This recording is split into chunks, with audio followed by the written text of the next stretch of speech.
Assalamualaikum warahmatullahi wabarakatuh. Selamat pagi, kita berjumpa pada mata kuliah Teknik Sampling dan Survei. Untuk video kali ini saya akan menjelaskan mengenai kesalahan dalam penarikan contoh atau sampling. Biasanya operasi statistika yang efisien merupakan dasar untuk memperoleh hasil analisa statistika dengan kualitas.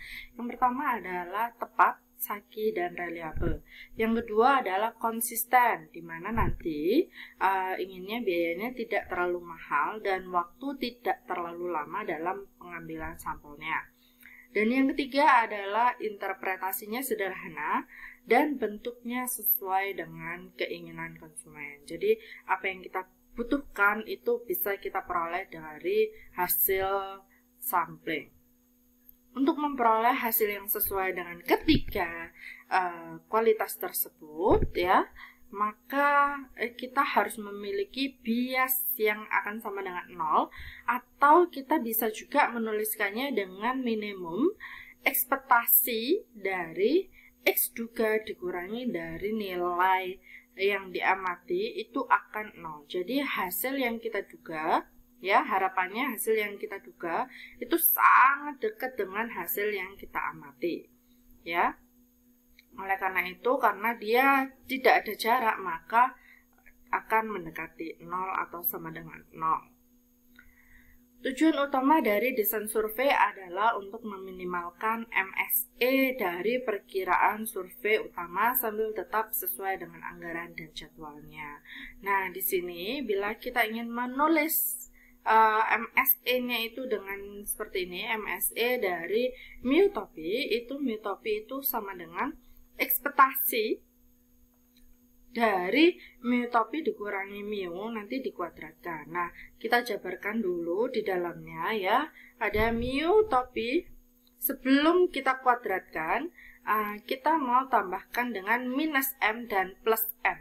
Secara otomatis ini nanti m-nya bisa hilang. Jadi mu topi itu akan tetap sama dengan, akan tetap mu topi minus mu.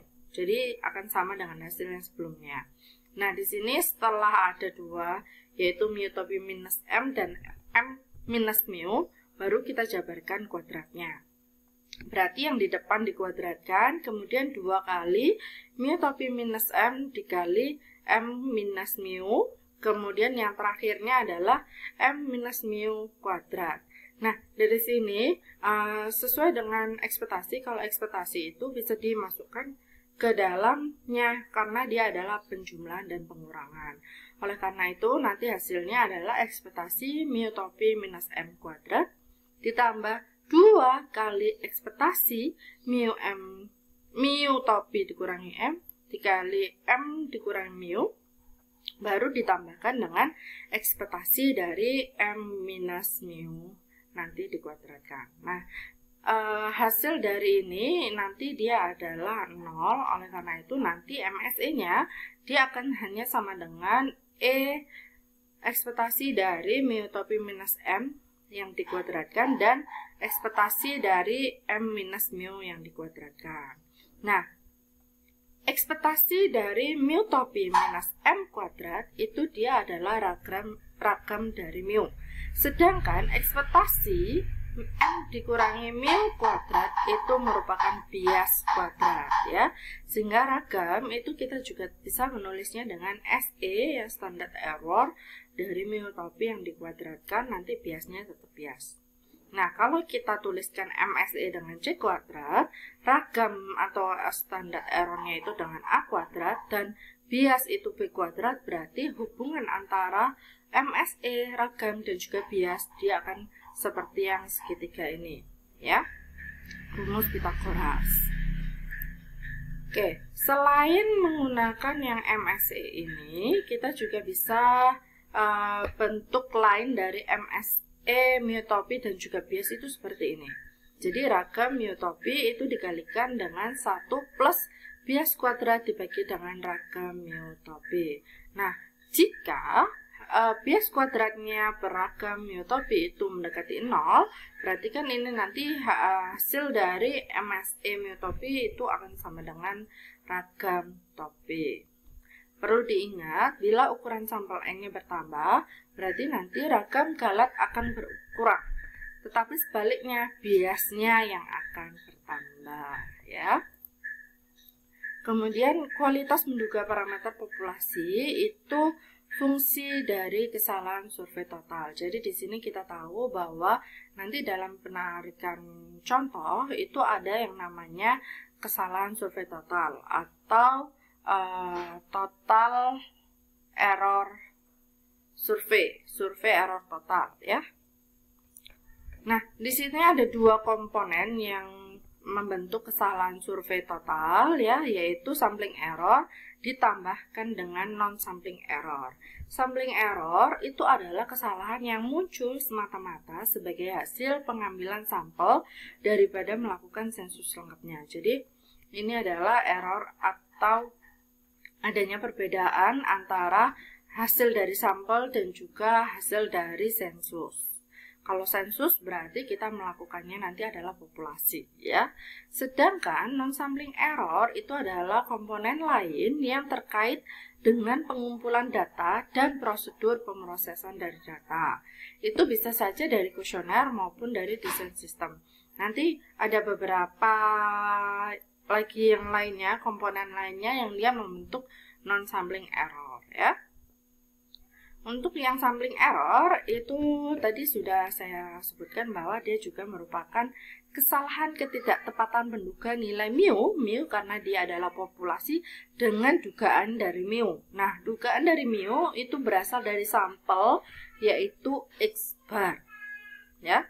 Kesalahan ini biasanya terjadi di antaranya karena yang pertama adalah target populasi tidak menggambarkan populasi sebenarnya. Jadi berarti nanti sampelnya itu tidak menggambarkan hal yang sebenarnya. Kemudian populasinya sangat beragam. Kesalahan dalam membuat kerangka sampel, hati-hati di sini. Kemudian kesalahan dalam mengendalikan keragaman. Kemudian ukuran populasinya terlalu sedikit. Dan juga penggunaan teknik penarikan sampel yang salah. Berarti ini benar-benar mengenai bagaimana desain dalam pengambilan sampelnya. Contohnya adalah misalkan nanti perbedaan antara taksiran dan parameter karena hanya mengambil sebanyak 400 pekerja di masyarakat. Padahal populasinya itu ada 5.000 pekerja. Tapi dari hasil 400 pekerja itu tadi, ya, tidak semuanya, misalkan kita akan mensurvei pendapatan, ya. Jadi tidak semuanya pekerjanya ini sama kerjaannya, sehingga pendapatannya pun juga beragam. Nah, bisa saja nanti di 400 ini dia hanya fokus pada pekerja-pekerja yang memiliki pekerjaan tetap seperti itu. Jadinya tidak bakalan menggambarkan 500 pekerja atau 5.000 pekerja, 5.000 pekerja. Nah, satu-satunya cara untuk menghilangkan kesalahan pengambilan sampel dari proses estimasi adalah dengan melakukan sensus komunitas secara lengkap. Jadi, kalau mau benar-benar, ya berarti kita harus melakukan sensus. Dalam hal ini, pendapatan rata-rata 5.000 pekerja di sampel itu harus sama dengan pendapatan rata-rata populasi. Kalau nggak gitu, dari 50 pekerja, nanti kita harus tahu proporsinya, mereka ada kerja di mana, dan di mana. Berarti kita nanti bisa mengambil sampelnya sesuai dengan jenis pekerjaannya. Itu lebih enak sebenarnya, dan dia nanti hasilnya lebih mendekati 5.000 pekerja atau populasinya. Oke, kita akan yang kedua yaitu non-sampling error atau bias. Terjadi karena kesalahan yang sistematis. Kesalahan yang sistematis itu sulit dihindari karena terjadinya secara sistematis atau tidak random. Nah, bias itu bisa jadi terjadi karena ada 5 hal. Yang pertama adalah pewawancaranya. Jadi pewawancara dapat melakukan kesalahan dalam memasukkan informasi pada formulir survei atau dapat menyebabkan responden melakukan kesalahan. Contohnya yaitu memberikan informasi yang tidak benar kepada responden tentang apa yang dimasukkan sebagai penghasilan. Nah, Di sini pewawancara itu adalah surveyor ya. Surveyor itu sangat penting sekali dalam melakukan survei. Karena apa? Dengan pandangan surveyor yang sama antara satu dengan yang lainnya, berarti nanti hasil yang diperoleh atau informasi yang diperoleh itu akan benar. Akan tetapi, kalau misalkan surveyornya itu adalah tidak sesuai ya, jadi ada perbedaan antara surveyor 1, 2, dan 3 mengenai persepsinya, berarti nanti dia dalam mengambil atau mewawancarai responden itu hasilnya juga akan berbeda. Kesalahan yang kedua ya, yaitu respondennya. Nah, responden itu bisa saja dia tidak termasuk dalam sampel ya. Bisa jadi tidak termasuk dalam sampel, contohnya ketika nanti dia tidak ada di rumah atau tidak respect, tidak mau disurvei, seperti itu. Itu juga adalah termasuk kesalahan dalam memilih responden ya. Dan juga kesalahan dalam memilih responden. Jadi nanti kalau misalkan tidak ada di rumah digantikan dengan yang lain, padahal orang yang lain itu tidak termasuk dalam sampel, itu perlu hati-hati. Kemudian juga responden mungkin tidak ingin mengungkapkan penghasilan mereka yang sebenarnya, karena memang kalau misalkan penghasilan itu cukup sensitif ya, pertanyaannya cukup sensitif sehingga mereka kadang-kadang tidak mau menjawab dengan sejujur-jujurnya. Nah, di sini bisa juga nanti kalau solusi dalam responden ini yang perlu dilakukan adalah memberi souvenir atau bonus atau hadiah ketika kita melakukan survei, atau mungkin kita bisa mengganti pertanyaannya. Misalkan kita ingin tahu pendapatan, padahal pendapatan itu sejalan dengan pengeluaran, berarti kita menghitung pengeluarannya saja juga bisa seperti itu. Kemudian bias juga bisa terjadi karena kesalahan dalam memilih unit atau alat ukur dan cara mengukurnya. Nah, kalau ini berdasarkan teoritisnya seperti apa? Jika kita ingin mengukur pendapatan, jelas bahwa dia ada rupiahnya, atau pengeluaran dia ada rupiahnya, tapi nanti perlu ditanyakan juga bahwa pengeluaran itu ya bisa pengeluaran rutin bulanan ataupun yang mendadak. Jadi ada dua hal yang perlu diperhatikan ya. Kemudian mungkin nanti dalam memilih unitnya atau mungkin harus kita lihat satuannya harus sama semua. Kalau misalkan rata-rata dalam atau total ya, jangan rata-rata, atau total dalam satu bulan. Jadi kalau misalkan menghitung pengeluaran, bisa saja kita menghitungnya dari 3 bulan terakhir atau mungkin 1 bulan terakhir, seperti itu. Itu harus kita tetapkan dan kita samakan persepsinya dari surveyor 1 sampai dengan yang lainnya ya, sehingga nanti dia alat ukurnya akan sama. Kemudian kesalahan dalam editing data. Jadi editing data dia juga termasuk non-sampling error atau bias ya, di mana nanti nilai pendapatan yang dimasukkan dalam kuesioner survei mungkin salah ketik dalam proses entry data. Jadi ini lebih ke saat proses entry data. Sedangkan yang terakhir adalah daftar pertanyaan atau kuesionernya. Hati-hati, kadang-kadang juga ada pertanyaan yang menimbulkan interpretasi ganda atau pertanyaan sulit dijawab ya. Pertanyaan menyinggung perasaan responden ya, hal yang sensitif, contohnya adalah pendapatan, seperti itu.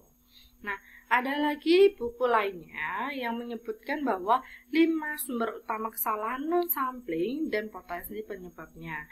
Jadi ada kesalahan spesifikasi, bingkai atau frame-nya, non-respon, pengukuran, dan juga pemrosesan. Nah, untuk spesifikasi, dan nanti jenis kesalahannya ada konsep, tujuan, dan juga elemen dari data. Sedangkan frame nanti ada kelalaian, inklusi yang salah, duplikasi. Non-respon nanti ada yang menyangkut seluruh unitnya atau salah satu unitnya, ada yang barang dan juga informasi tidak lengkap. Sedangkan kesalahan pengukuran itu ada pengaturan sistem informasi, cara mengumpulkan data, responden, wawancara, dan juga instrumen. Dan yang terakhir adalah kesalahan pemrosesan, yaitu mengedit, mengentry, pengodaan, pembobotan, dan juga tabulasi. Akan saya bahas satu persatu. Yang pertama adalah kesalahan spesifikasi. Terjadi ketika konsep yang disiratkan oleh pertanyaan survei dan konsep yang harus diukur dalam survei itu berbeda. Jadi ada perbedaan antara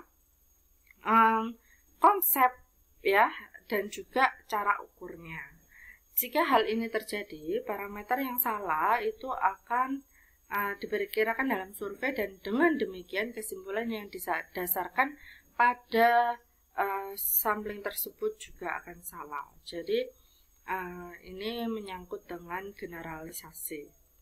Kesalahan spesifikasi seringkali disebabkan oleh komunikasi yang buruk antara peneliti, analis data atau sponsor survei, dan juga perancang kuesioner. Jadi ini benar-benar harus dikomunikasikan dengan benar ya. Nanti si sponsor itu pengennya mengukur apa, kemudian nanti cara mengukurnya itu harus ada seorang peneliti dan juga cara pengambilan sampelnya ada si peneliti. Kemudian nanti ada juga dia cara mengukur dari apa yang ingin diteliti itu adalah si perancang kuesioner. Ya.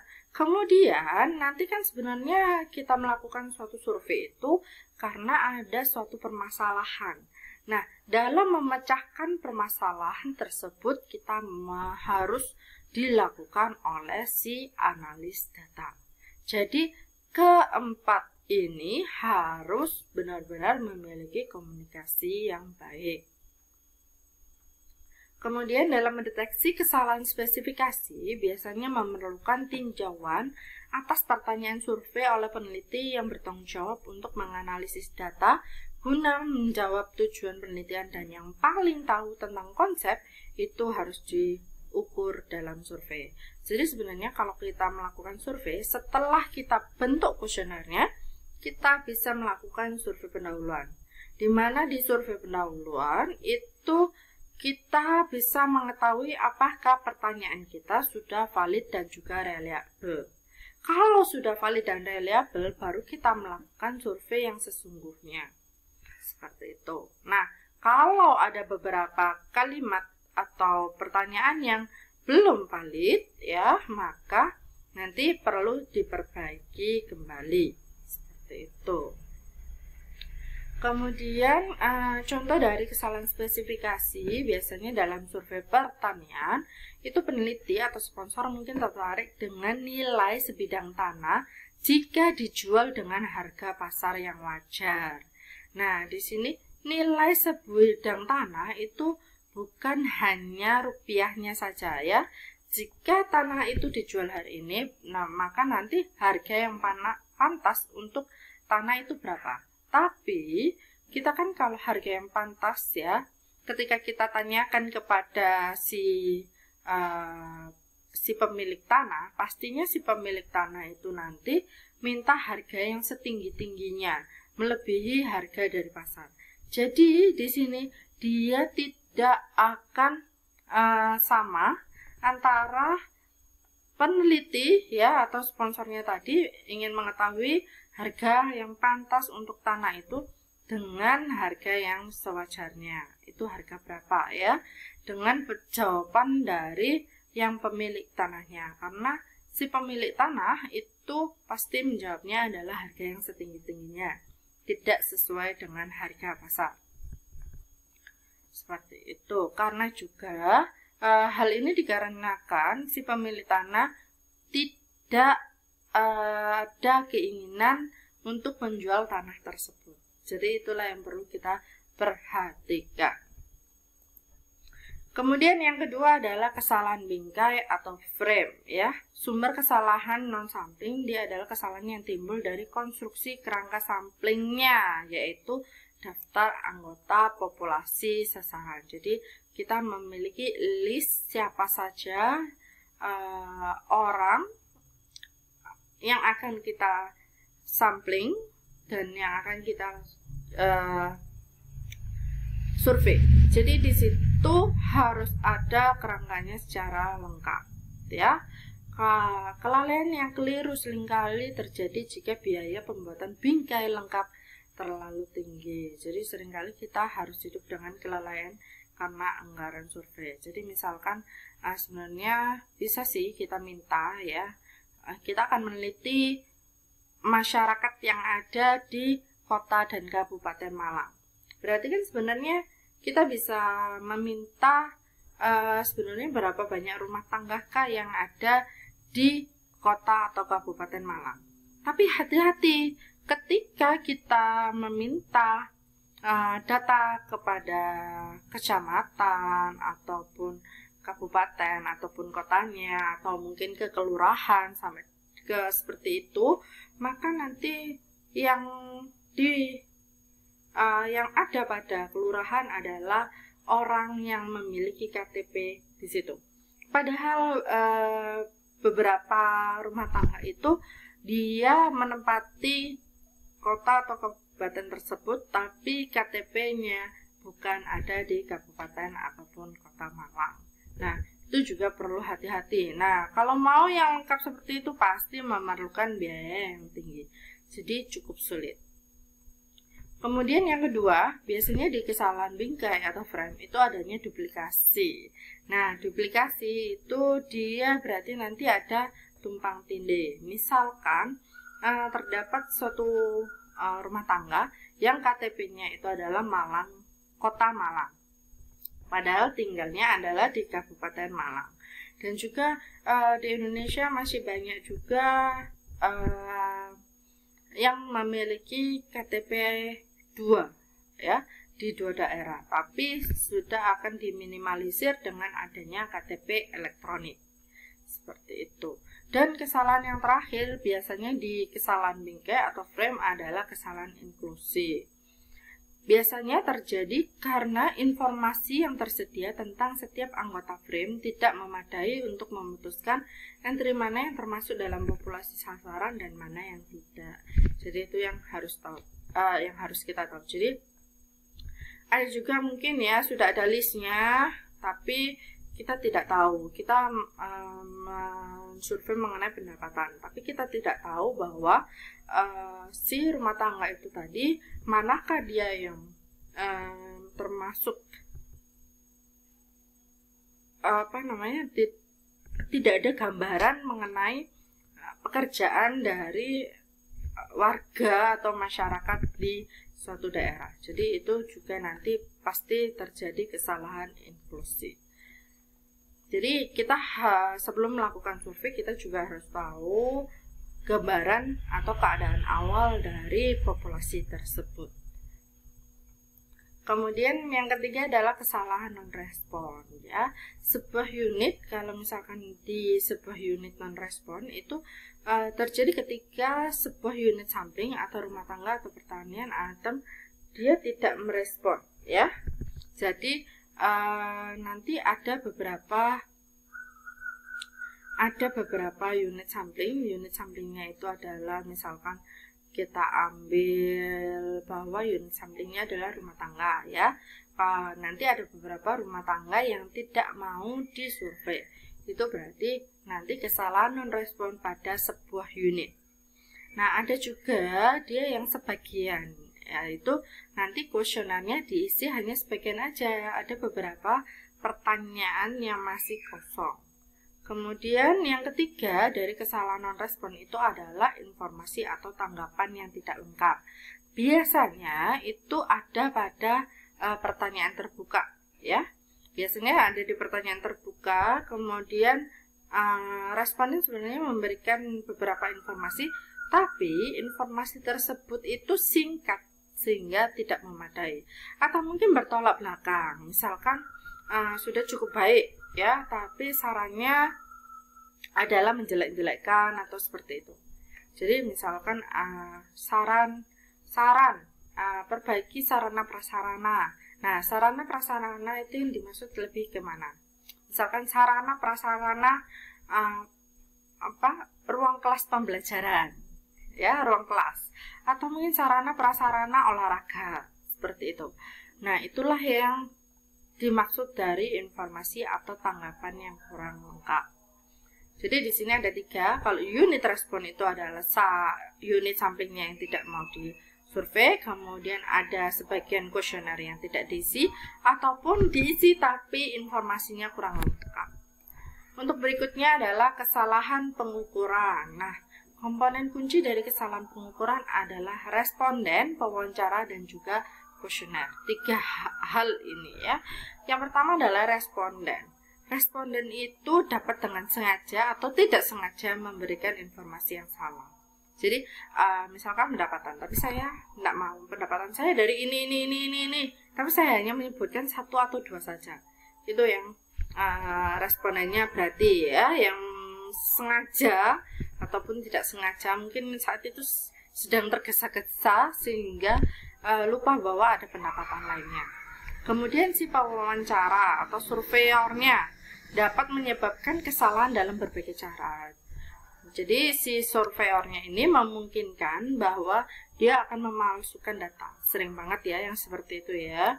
Jadi jangan sampai surveyor itu memalsukan data ya. Jangan sampai seperti itu hanya untuk mencari uang saja. Kemudian nanti dia akan mempengaruhi responnya secara tidak tepat ya. Bisa jadi kalau mempengaruhi respon secara tidak tepat berarti dia memberikan gambaran, si pewawancara atau si surveyornya ini memberikan gambaran yang mungkin menyimpang dari yang ingin diketahui oleh si peneliti. Itu bahwa berarti nanti dia akan mempengaruhi respondennya sehingga nanti informasi yang dimasukkan tidak benar. Kemudian merekam respon secara tidak benar. Misalkan dia nanti tanyanya apa?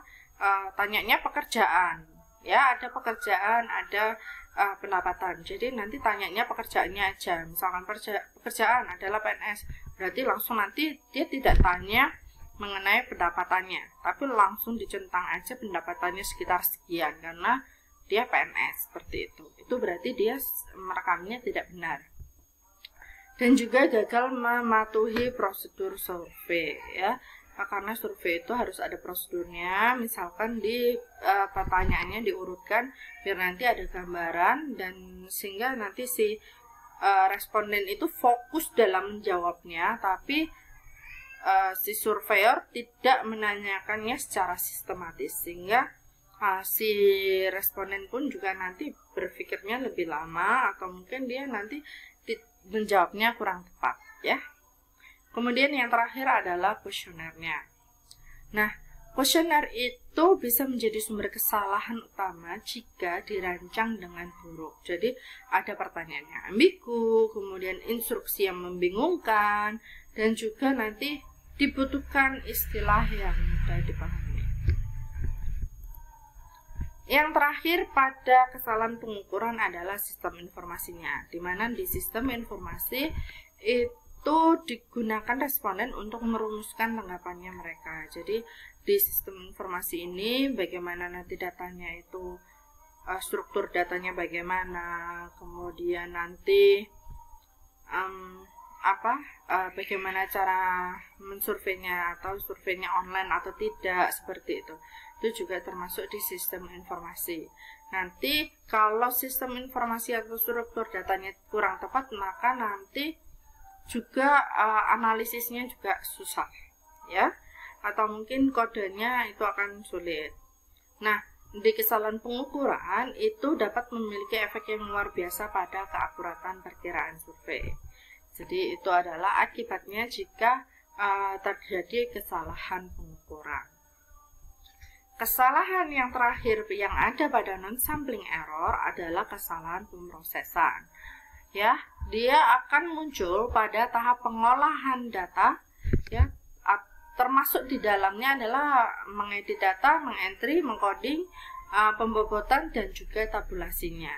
Nah, bobot survei yang mengkompensasi secara statistik untuk probabilitas pemilihan yang tidak sama. Nanti ada kesalahan non-respon juga dan kesalahan cakupan bingkai dapat dihitung secara salah satu atau mungkin ada kesalahan pemrograman dalam perangkat lunak estimasi yang menghitung bobot. Jadi di sini mungkin karena struktur datanya kurang tepat atau salah entry yang ada pada sebelumnya, kesalahan-kesalahannya sebelumnya, itu dia akan pastinya bobot yang ingin diukur itu juga mengalami kesalahan. Dan kesalahan dalam perangkat lunak tabulasi itu juga bisa mempengaruhi tabel data akhir. Jadi tabulasinya pun juga salah karena semua datanya juga harus benar, ya. Kemudian kesalahan pada non-sampling error itu bisa dikoreksi dengan membaginya menjadi dua strata, yaitu dia yang langsung direspon dan yang tidak langsung, ya. Nanti di sini kita lakukan bisa saja callback prosedur, sehingga nanti ketika di call lagi manakah yang dia langsung memberikan respon, ya, yang langsung dari menerima daftar pertanyaan dan manakah yang tidak. Nah, sebenarnya untuk yang respon dan tidak respon itu kan kita hitung rata-ratanya.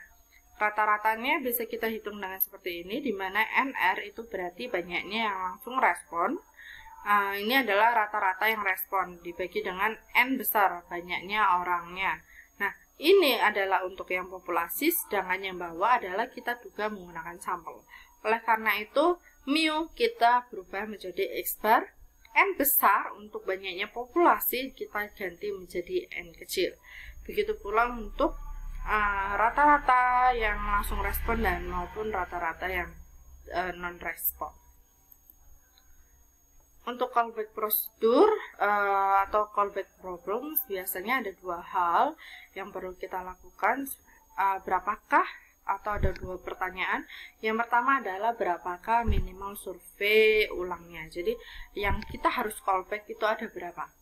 Jadi minimalnya ada berapa itu masih belum ada dalam penelitian. Silakan mungkin kita bisa aja anggap bahwa hasil yang telah kita peroleh itu merupakan populasi awal dan kita bisa melakukan pengambilan sampel kembali dari yang hasil kita ambil tadi, itu nanti ketemulah berapa dengan menganggap bahwa yang kita ambil sampel yang pertama itu merupakan populasi kita. Jadi itu merupakan callback problemnya. Problem yang kedua adalah pasti kalau melakukan callback itu ada biaya tambahan. Sebenarnya ada biaya tambahan sebanyak berapa?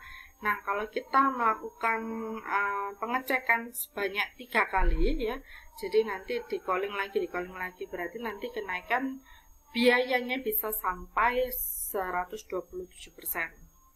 Ya. Sedangkan kalau 5 kali berarti sekitar 250%. Jadi di sini hati-hati. Biasanya mereka hanya cukup 2 kali, 1 kali aja. Jadi setelah melakukan survei kemudian di callback sekali. Seperti itu, ya. Itu sudah cukup bagus dan juga callback itu bisa dilakukan untuk beberapa data yang sekiranya itu tidak valid atau mungkin ada yang kosong, jadi itu pasti dimasukkan ke dalam callback.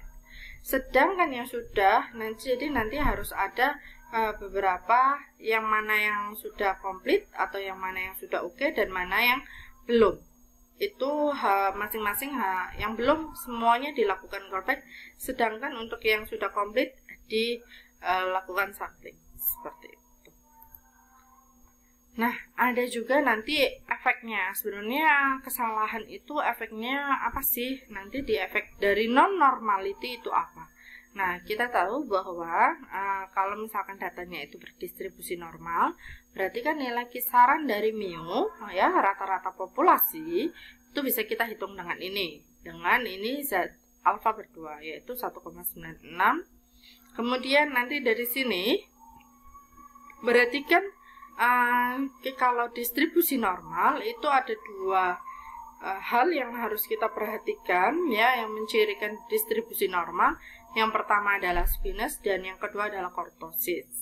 Dimana nanti kalau dia berdistribusi normal berarti squeeze dan kurtosisnya akan mendekati 0.